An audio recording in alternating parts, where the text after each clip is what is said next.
আমরা যারা প্রবাসী আছি না, তাদের মনে করেন এক নাম্বার দুঃখ হচ্ছে কি জানেননি, হচ্ছে যদি কেউ ছোট ছেলে রেখা কি ছোট মেয়ে রেখে প্রবাসের মাটিতে যায়, তাদের যে কতটুক প্রবাসের মাটিতে চাপ থাকে একমাত্র যারা ছোট বাচ্চার রেখে যা তারাই বলতে পারে।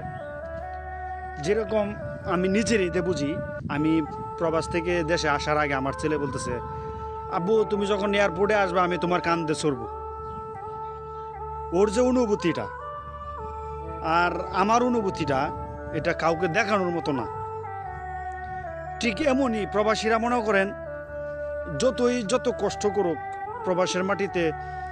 48 সেলসিয়াস তাপমাত্রার মধ্যে কাম করুক, কিন্তু তার ছেলে মেয়ের সাথে যখন কথা বলে, ছেলে মেয়ে যখন এক একটা ইমোশনাল কথা বলে, প্রবাসের মাটিতে টিকে থাকা কিন্তু অনেক টাফ। যখন গুলি করে দেয় না আপনাকে, যখন গুলি করবে একটা মানুষ, যখন মৃত্যু সজ্জায় দাফরায় না যেরকম ছটপট করে, একটা প্রবাসীকে যখন একটা ছেলে, প্রবাসীর ছেলে যখন একটা প্রবাসীকে বলে, যাবো তুমি চলে আসো বাড়িতে, আমি তোমার কান্দে চড়মু, বিদেশে কেন থাকো, তুমি চলে আসো, তখন তারা বুঝতে পারে যে কত টাফ।